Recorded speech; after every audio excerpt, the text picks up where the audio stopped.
بھوک صرف خاصان حق کا حصہ ہے تاکہ روحانی طور پر شیر بن جائیں۔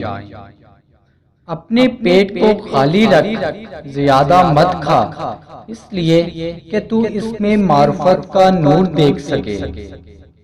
بادشاہوں کے نام سکوں سے مٹا دیتے ہیں، احمد صلی اللہ علیہ وآلہ وسلم کا نام قیامت تک منقش رہے گا۔ تو دشمن کی وجہ سے تنہائی کو اختیار کرتا ہے اور اللہ کی مہربانی کا طالب بنتا ہے۔ محبت کا اللہ کی صفت سمجھ اور عشق کو بھی، اے پیارے، خوف اللہ کی صفت نہیں ہوا کرتی۔ اگر اللہ نے آپ کو اپنا محبوب نہیں بنایا تو تم اس کے عاشق بن کر زندگی کا مزہ لو۔ تمہارا ایمان خالص ریاکاری اور غیر حقیقی لگتا ہے اور اس طرح دھوکہ دیتا ہے جیسے موزن کی بدآوازاری۔ جس جسم میں اللہ کے نور کا چھڑکاؤ نہیں، وہ اولیاء کے جسم کی صحبت کو برداشت نہیں کرتا، ان سے نفرت کرتا ہے۔ تمام راستوں کی کشادگی کا ذریعہ اللہ تعالیٰ کی ذات ہے، اسی لیے ہر کام میں اسی پر بھروسہ کرنا چاہیے۔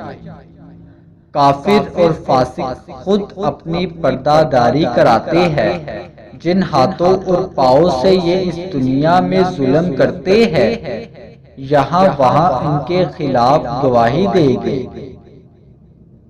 اگر کسی کا دل جیتنا چاہتے ہو تو محبت کے بیج بونا شروع کر دے، اور اگر آپ جنت چاہتے ہو تو راستوں میں کانٹے بکھیرنا چھوڑ دے۔ زنجیریں دو قسم کی ہوتی ہیں، ایک ڈر کی اور ایک عشق کی۔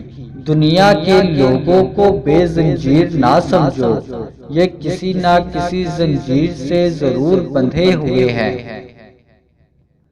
حق تعالیٰ اپنی محبت کی دولت ٹوٹے ہوئے دلوں میں رکھتا ہے، جسے سونے کو ویران جگہوں پر چھپانے کے لیے دفن کرتا ہے۔